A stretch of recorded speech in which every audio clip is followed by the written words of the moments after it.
عدن أنا إيش أقول لكم، أنا أعتبر نفسي بنت عدن، لأنه أنا عشت فترة طويلة في عدن. وأول ما بدأت أدخل المجال الصحفي أيضا تدربت في تلفزيون عدن، في إذاعة عدن، وتحت قيادة بوادر كبيرة وأشخاص رائعين جدا. فيوم ما صورنا حلقة عدن كانت الحلقة مخصصة إلى إن إحنا نزور بعض الأماكن الموجودة في عدن بشكل عام، أسواق، محلات، جولة عامة، مثل ما سوينا في محافظة لحج، مثل ما سوينا في عدة محافظات. لكن سبحان الله، وإحنا ماشيين في الطريق لقينا مجموعة من الأشخاص فبيكلمونا: طائر السعيدة تعالوا صوروا عندنا حارة الهنود. قلنا لا أوكي، طيب إيش فيها؟ قالوا فيها هنود. فأنا افتكرت حلاقي هنود بنفس يعني بالأزياء الهندية، بالكلام الهندي فما شابه. فرحنا صورنا طبيعي جدا، دلونا على بعض البنايات الموجودة في عدن اللي كانت من أيام يعني الهنود وما شابه.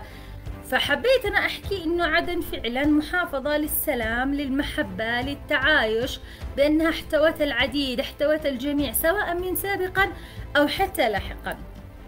ما أدريش الناس كيف فهموها بشكل سلبي جدا إنه أنا أسأت لعدن. أنا للآن أريد أفهم إيش وجه الإساءة في أنه عدن الحبيبة تحمل معنى كبير جدا من مفردات التعايش والسلام مع أبناء بلدها، مع أبناء الجنسيات القادمة من محافظات مختلفة. ايش المشكلة؟ طب ما احنا في السنة الماضية تكلمنا عن عدن وتعرضنا للمقابر اللي موجودة فيها، سواء كانت مقابر للمسلمين، مقابر للمسيح، مقابر لغيرهم. قد ايش انه هذه المدينة كل ما احتوت من فئات مختلفة تعني انها قابلة للتعدد، قابلة للتعايش.